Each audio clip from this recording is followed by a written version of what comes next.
Hello, protocols, packets, and programs. We're halfway through 2024 and all the way in on our promise to avoid AppSec cliches. And oh, how we tempted fate in May, where we talked about AI, a top 10 list, and JavaScript security.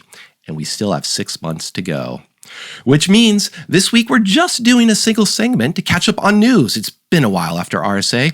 We'll have a little bit of Microsoft's recall, a little bit of hacking web APIs, a little bit of secure design pledge, and a lot more. Stay fresh and stay tuned for Application Security Weekly. This is a Security Weekly production for security professionals by security professionals. Please visit securityweekly.com/subscribe to subscribe to all the shows on our network. It's the show to learn the latest tools and techniques to understand DevOps, applications, and the cloud. Your trusted source for the latest AppSec news. It's time for Application Security Weekly. Imperva, a Talis company, is the cybersecurity leader that helps organizations protect critical applications, APIs, and data anywhere, at scale, and with the highest ROI. With an integrated approach combining edge, application security, and data security, Imperva protects companies through all stages of their digital journey. Imperva Threat Research and their global intelligence community enable Imperva to stay ahead of the threat landscape and seamlessly integrate the latest security, privacy, and compliance expertise into their solutions. Start a free trial today at securityweekly.com/Imperva. This is episode 288, recorded June 10th, 2024. I'm your host, Mike Shima. I'm here with John Kinsella. Hello, John. Good to see you. Mike, you know, it'd be so much better for you to be able to see me if we were using Recall right now. Ooh, every 5 seconds I could get a new face of John. This is appealing already. We also have here Akira Brand, who may or may not be on Recall. Hello, Akira. Oh, I'm not only on Recall, I am on Total Recall. There we go. Which did have an inexplicable remake, but I don't know. I'm still the original Schwarzenegger one is the one I like the most. The other thing you all might like the most is that you can follow Security Weekly Productions on LinkedIn for exclusive show clips, insights from hosts such as ourselves, and updates across our organization. Stay connected with our hosts and fellow community members and join the conversation that's shaping the future of cybersecurity. No pressure, John. Akira. It's been a while. It's been like 3 or 4 weeks since we've had some news, but we need to have a conversation now about shaping the future of cybersecurity. They're both blown to silence by this insightful commentary, I can tell. I know, it's been so long. We got to exercise those muscles, but instead of going straight to the future of cybersecurity, it has been a while. And I pulled a couple old-ish, maybe 3 or 4 weeks old articles for us to talk about, because I don't think they're going away, and I think they've got some interesting things for us from an AppSec perspective. So first of all, the very big one, Microsoft recall. So I think all of our listeners and you know by now that Microsoft said, well, we want to take screenshots every couple seconds, every 5 seconds or so, and save them, and then use them to have OCR, any text on them, and have AI come back and be able to say, oh, if you ask, what was I doing last Monday morning, you can say, you were looking at news articles, or you were recording this, or you were possibly typing in your password that wasn't redacted. And that last part is one of those obvious things that come to mind when security, privacy folks start thinking about this. But there was a lot of, I think, understandable blowback. And I think for me, maybe one of the things to start off with is just, I was struggling to find use cases, like the helpful aspects of this. I'm not sure, John or Akira, if you've also thought about, like, would this be useful to you? Or, what's the use case for even such a thing like this? And the reason I'm going there is to start talk about what not only was this a great, product, but then how do we secure it for that use case? But I'm kind of struggling for effective use cases or broad use cases, I should say. Yeah, I can think of at least one. I think the sort of part of the issue here is it comes back to the same with like the standard AI thing in general. It's like once you have this data, you have to be able to categorize it and classify it so you know which parts should be secure and which aren't, right? So the use case I'll give you, Mike, RSA, I can't remember if it was COVID year, but some year the last 5 years or so, there was one of the vendors I saw, they're a startup. I don't know if they're still around, but they had the screen rating technology that it would do something similar on your like a security analyst screen. And the idea there was, as you would be bringing up an IP address or doing an investigation on something or a file or something, it would actually provide sort of, I'll use the phrase co-pilot, but it would provide a layer of intelligence on top of that. So it would it would go ahead and start doing research on the IP address when it saw it, or if you highlighted something, it could do different things. So it was sort of like AR for security analysts. Leave it at that, right? So there's some use cases like that where you can do augmented information. I've become pretty fond on the iPhone. When you either take a picture or upload an image into it, it'll do image recognition or character recognition, right? So it's easy to copy a phone number or some things like that. If you see a recipe, being able to copy that in. So I think, but on a computer, hopefully you can do that already. So I think there's some uses for it, but it's one of those type of things. Do you turn this on by default? Exactly. I And think for that's an me, interesting. go ahead, Akira. Go ahead, Mike. I was going to say, yeah, it's an interesting point, John. Like doing it by default. Like I wonder, would the average layman need this, right? And what is this data also being used for? Like, is this things that are being stored and then being used to, like, for example, train LLMs or something like that, like, which is all this extra data that Microsoft is, from what I'm understanding, capturing, and I could be wrong, right? But is it something that warrants something being turned on by default? I don't know, and I don't think so. And Mike, I'm curious, what were you going to say on that? Well, and there, so to be clear, it is, as Microsoft said, that it stays on. It follows the Vegas principle. It stays on device. They're not using it for training. But what I was going with there too is, I like the idea of really smart search through my email inbox, for example. So I do see the benefit of searching through data. I think what people are responding to here is it's so unconstrained. And the context is much broader, even than, as John pointed out, than just I'm taking a photo, looking at this is a photo of a cat, get an auto labeling. And so what's interesting here is how then, if it's on by default, how can Microsoft give reassurance that it's being protected, that the data is actually staying on device, that the data is encrypted? Because if I even just go with a slight, similarity of being able to search my inbox real quickly or across all my email accounts, I at least have to be the administrator access to do this. And originally, there were some demonstrations that this isn't necessarily, it's restricted to the user, but user accounts there were privilege bypasses that were demonstrated within the Microsoft laptop that this was on, the Copilot laptop. What was neat then was seeing a lot of the response, neat in the sense of secure by design, a more secure design, let me put it that way, is saying how they're using essentially their secure enclaves on device to do decryption just in time, to basically limit that this is a utility that's intended for the user. Let's ensure that it's actually the user interacting with it, pulling back, querying their information, and making it difficult to even pull out what's essentially a SQLite database off of the device for post-hoc processing, peeking through, sneaking through, looking for, did it capture a password or something like that? So for me, what was interesting was the follow-up, which was the article I linked to, about where they changed course and described some more secure design principles behind this.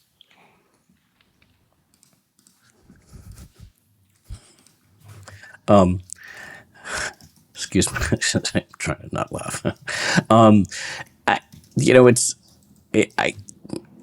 I like the yeah, sorry, you're breaking me. Secure design principle, it's funny. I see, where do I want to go with this? It's sort of interesting to me about the state of this organization where it is right now and the level of what many of us think of their efforts to secure things. How much effort, it's going to be interesting, I think, next 2 or 3 years, how much effort does an organization have to go to to, well, I guess the first phrase coming to mind is regain someone's trust. But really, security, right? This is what we're about. But also, just to actually, there's obviously, to think about it from a pure managerial point of view, there was a series of meetings over there, probably many. First, someone going, "Hey, we could do this," and then it went from some initial idea into a product, and they're like, "Wow, this could be great. Let's put this on our Windows machines." And throughout that overall process, there was probably some poor dude, person, whatever, saying, "Oh my God, you can't do this. This is the absolutely horrible thing." But the rest of the room was going, "This is going to be great. Our customers are going to love it." So the culture shift which is necessary is more than just like an email coming up from the CEO saying, "We're going to change," right? This takes time. Right. And it's just going to be interesting to think about, are they going to be able to pull that off? Are they going to be able to change it? But also just from a pure AppSec learning point of view, right? Of like when one of your either teams or team members or products has a vulnerability or a series of vulnerabilities, we see in other companies occasionally, sometimes too, over months and months. How do you regain that trust? How much extra effort do you have to go to sort of really show people, right? Do you have to hire new people? Do you have to have more budget? Do you have to go to more security classes? Do you have to get people to actually do what you say? How do you go down that path and sort of pull people back from the cliff as they're falling over? And you hit the other angle I wanted to touch on. I feel like I'm a billionaire. Go ahead, Akira. I was gonna say, yeah, if I could answer that, I'd be a bazillionaire. I don't know that there is like an answer for that, right? Like in this case, I feel like it is true. Like there's like the security side of things are like, hey, wait a minute. And then we have, the other people that are making the decisions, like you said, saying like, our customers are gonna love it. And who's to say that the customers don't love it? And it could even go back down to that. I don't like this phrase, but it is what it is. That whole idea of like the shared responsibility principle, right? Of like, how much is it the company's responsibility to keep your data safe, and how much is it your responsibility to like know that things like this are being turned on, things like these features are available, and making sure that you are protecting yourself in a way that makes sense to you. I don't have the answer to that. I think part of that is an aspect of, sure, they have granular access control where they can say, like on a per app basis, don't record, take snapshots. But that feels like, how much do you put that burden on the user to have a secure default? Meaning, not everybody should have to appreciate that there is, I might be typing my password in here. Don't capture that if it's not being redacted, for example. That's kind of an edge case, though. I think more it's about just, what am I reading that's personal? What's in my email? That type of thing is what I'd rather orient the conversation on, which still might have useful things. But I think before we spend too much time on this in particular, I did want to highlight the aspect that John brought up, which was, this is just on the tail of Microsoft CEO saying, we're going to do better. We're going to take security seriously, and they're trustworthy computing 2.0. And what kind of accountability was there? Because there was very explicitly in that discussion was, essentially comp for executives was going to be tied to security outcomes. And this right now was not a great outcome so far, at least product wise. I can't remember if I said it on air. I know we were talking about it on one of the Security Weekly Slacks. The people whose compensation that they are threatening to control are experts at getting the outcome they want. Right, they're senior leaders at a fairly large company. Let's be honest, even me to a degree, if I'm on stage or something, I know how to sort of manage people, right? So saying that you're going to tie my compensation to a security thing means, okay, what's the minimum I have to do to get done so that that's going to be taken care of? It's not, let's make the product better. I think it's an interesting way. It sounds really great publicly, but I don't think that's going to make the change. And it's obviously people levels way above me. I'm not saying I'm at that place, but like it's right. It's as we go up that corporate ladder, those who keep climbing are folks who they know how to have the right smile or say the right thing or like just stay just far enough ahead if necessary. So I think that's, I don't know. Well, it feels, knowing how that works, it feels insincere to me.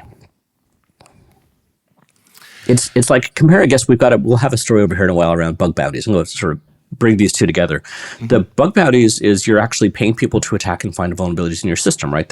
I feel like that spend is a little more actionable and measurable versus saying, hey, we're going to make your bonus be based off of how do you do it? How many security vulnerabilities? Or because that's something we've said no to for many years.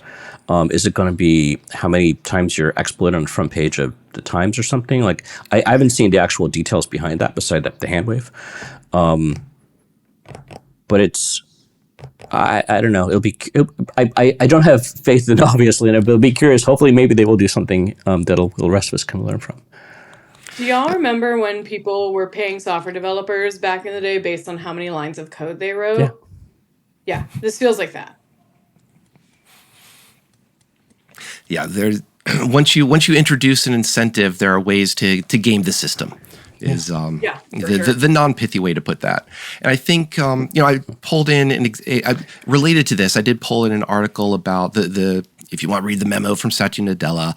There's also the Secure by Design pledge, which I threw in here, mostly in the spirit of our 6 months later type of John Kinsella check, because during RSA, there were 70 or so organizations that made that Secure by Design pledge, and which basically covers, deploying MFA, getting rid of default passwords or having them be non-guessable, non-predictable, reducing an entire class of vulns, basically, rolling out a framework to get rid of cross-site scripting, for example, something that we talked about with Lira and Tull a couple weeks ago, patching, vulnerability disclosure, CVEs, etc.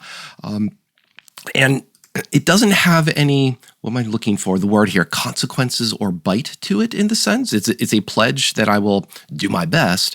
And so it's going to be interesting to see, I think, for me, what appeals will be the transparency if there's something that other organizations can learn from, in the sense that here is how, I'm going to pick on Google because Google tends to be transparent. Here's what Google did. The catch is not everybody has the same problems of Google scale or Google infrastructure. So I would appreciate them saying like, well, this is how we rolled out phishing resistant, replay resistant, authentication to all of our developers, all of our staff. That's something any organization I think could follow. But investing in a lot of things like Miracle Point or stuff like that are not going to be repeatable across smaller orgs. But so that's just why, for me, this was one of those 6 months later articles we would revisit. Not sure if there's anything else to draw out of that. I'll throw it over to John, just in case. Excuse me. I'm not here to talk about my employer. I cannot speak for my employer, but part of the reason I went to my employer is I want to learn how these big companies work and like how they do these things at scale. And it's been really interesting to see, right? Like I know it's going to be different from one company to another, but you're spot on, right? Like when you have picked that position, dear leader who has tens of thousands, or let's say 10,000 software developers, your budget to create tools for that organization and to enforce standards and to like make sure things are done in certain specific ways. Certainly, you have more leverage there, but also it becomes you're able to set standards across that company. And this isn't, again, unique to my employer. It could be anybody out there. But I think that's really interesting versus, as you said, like when you are the small startup for several reasons. I've had security standards at those companies, but it's only 10 people. So, you're on deadline. You got to try and get something done. You care more about that than the security. So you're always doing that little dance.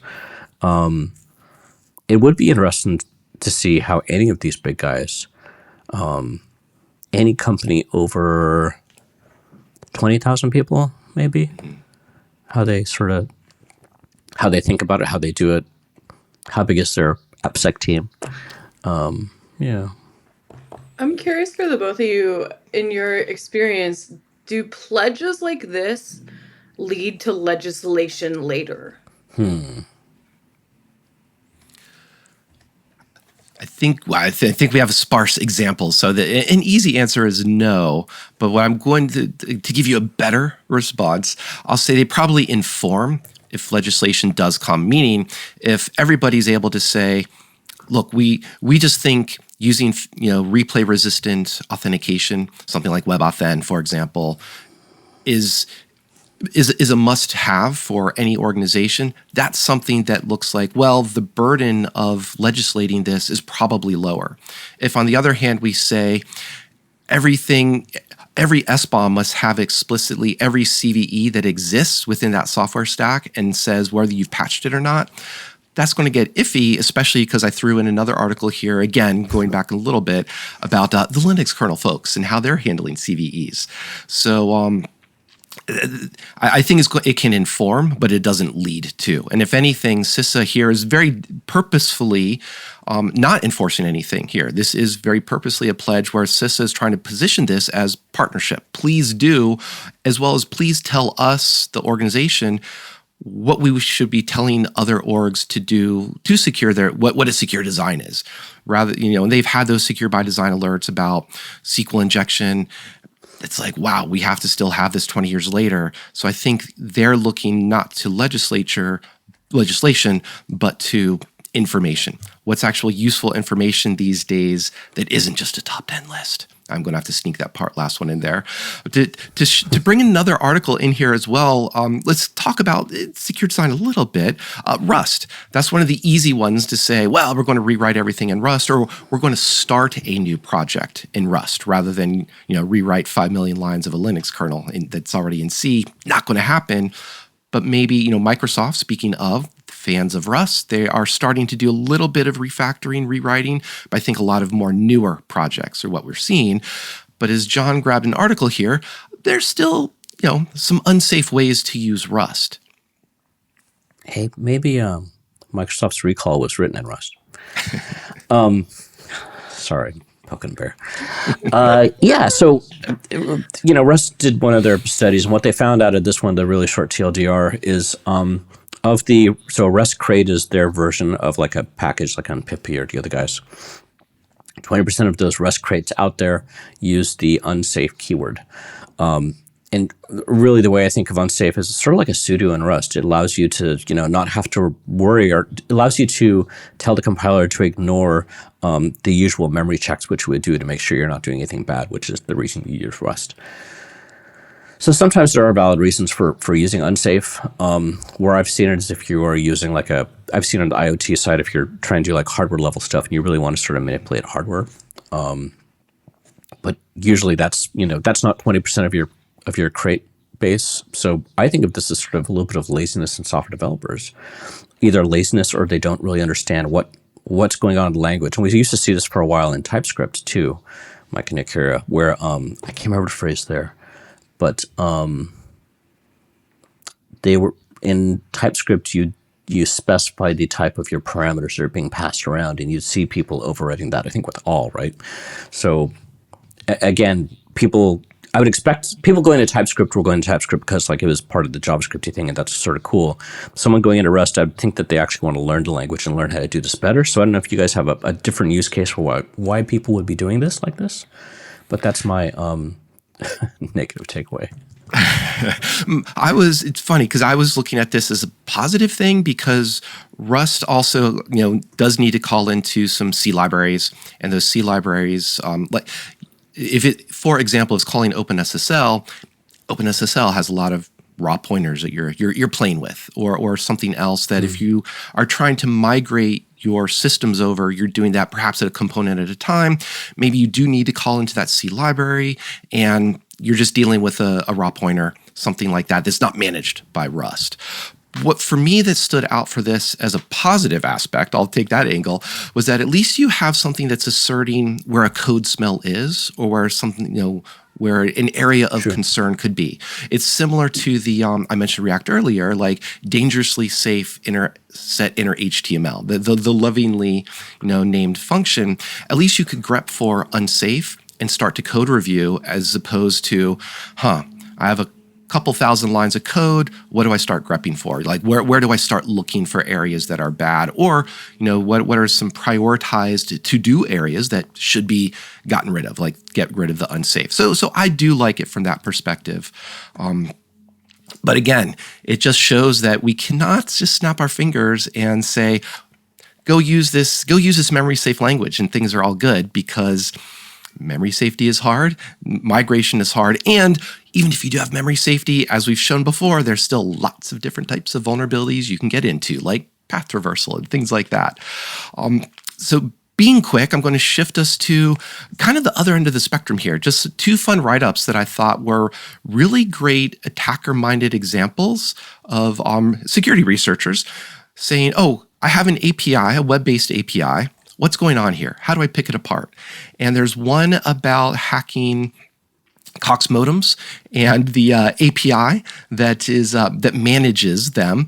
And long story short, but not a bad long story short, basically there is authorization that could be bypassed by re-requesting the API endpoint, and it would basically it would basically say, okay, I'll let you in. And the researcher discovered this, was able to then essentially get a full takeover of other modems on Cox Communications network.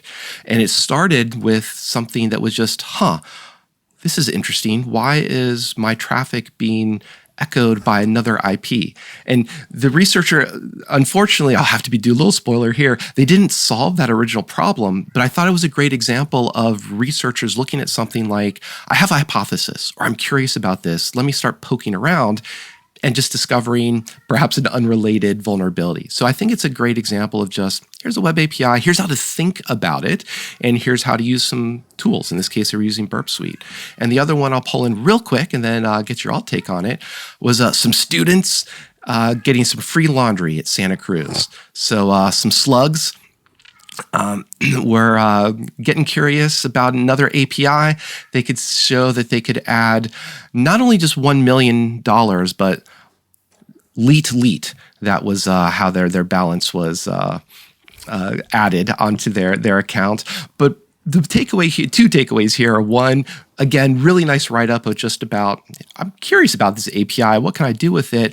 But on the unfortunate end, pretty much radio silence from the CSC service works, from the app owner who really didn't engage or follow vulnerability disclosure. So that's one of those things that's like, still in 2024, this is what students have to deal with. You would think that we would have at least solved something for the future for these kids.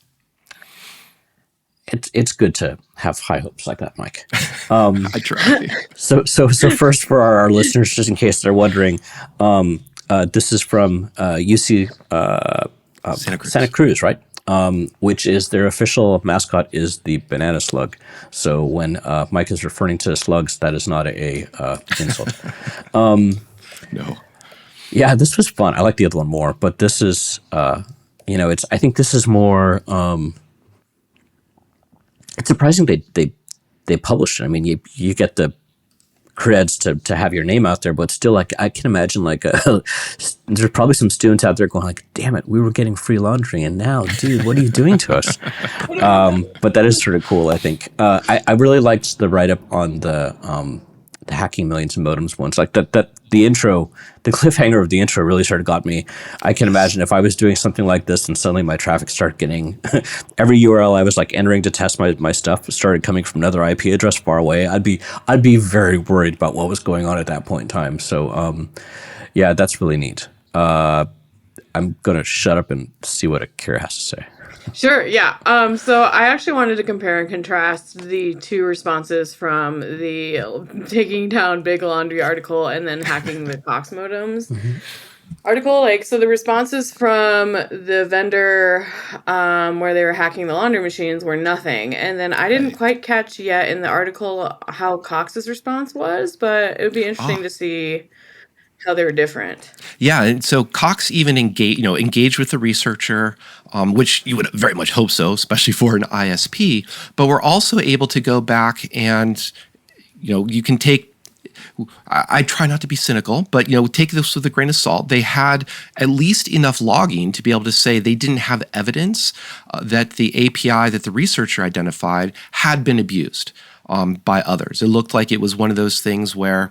Awesome. The researcher got curious, and Sam Curry, and found this vulnerability, and apparently was the only one to find and exploit the vulnerability, at least according to the investigation and the logs that were available. So it's not only just a thank you, but it's also that helpful confirmation that you would hope that most companies are able to do is say, oh, we got a bug bounty report of a sort. Has this been exploited before? Has this been abused, misused, et cetera? Because that's often that should be the very much the second step you do after saying thank you to the researcher for disclosing so that you can go and fix it. So yeah, very night and day. I'm using cliches again, but a very, very stark contrast between these two responses. There has been, listeners, you can tell it's been a while since we've done news. This is what happens when we have RSA world. I'm jumping around and getting overexcited, trying to figure out where to go. Where I will go is two articles about secure design that I thought were just kind of more reading examples. One was about the Go standard library and having random numbers. And the article really talks about how do we introduce a new random number generator that preserves backward compatibility, that improves security, and that doesn't and is hard to misuse in an insecure way. And I thought this was evolving the Go standard library with MathRand v2. I thought it was just a really good article about what it means to write secure code, write a secure design in the sense of we're not talking about input validation, we're not talking about a classic top 10 cross-site scripting SQL injection, we're talking about a function, a feature that people rely on. So I didn't have too much other commentary on that other than it's an example of Go, an example of engineering thinking. So I thought that was neat. Another quick example, NCC Group had a research blog about the Real World Crypto Conference, and there was a similar design discussion about post-quantum cryptography that Signal was working on. And again, I thought that was a great example of just secure design thinking. So I don't want to put John and Akira to sleep while I talk about their favorite articles here. Let me throw over to John, who in the same spirit had a white paper from Intel that's also talking about, I think, design, but more about, how do we not lose performance when fixing things like Spectre, all these speculative execution attacks? I'm a little confused first on the Go one. Let's go back to coded that. Go for a year or so, but part of the thing so Go has two learning curves. One is the language, and then you think you know that, and the second curve hits you, which is the understanding the what they call vendoring, but like the package landscape. And historically, one of the things about Go is the contract between the developer and the libraries is it's versus other languages. It's the developer's I'll say job. There's probably a better word, but it's on the developer to make sure their code works with the library as the library is updated. So there's no contract about backward compatibility. And this is partially the Google thing, right? Of like, they're going to move quick and they've got tools internally. We're talking about internal tools. Google has tools internally. So when they modify something, it's able to go through and just update the code base. Probably not quite that simple, but so for them to be talking about, and this is partially why there's a V2 on there, but for them to be talking about, I mean, I guess they're keeping backward compatibility because V1 is still going to be there and fine, but yeah, it's slightly triggering. It takes a while for, you can be working on code and you'll go and like pull down a new version of a library, just like get some new little functionality, and like suddenly your code breaks and there goes the rest of your day. It can be quite painful, but that's my thoughts on that one. It's interesting to see. Yeah, I think what I was going to add real quick is there's part of the behavior, because sometimes you want to be able to seed with a known value, so you have a deterministic random number for testing, et cetera. And that's that's the subtle behavior they're talking about trying to preserve. So they don't break a bunch of tests that had seeded with one value and were expected to behave in a certain way, which is a very interesting edge constraint that I was impressed that they would appreciate and embrace and figure out how do we accommodate that, how we build a path forward. So one of those subtleties of engineering that comes up when you say, well, just do it more secure. That's kind of what I wanted to highlight this in this aspect of there's a lot more engineering that goes on when an AppSec team says, just do it more secure.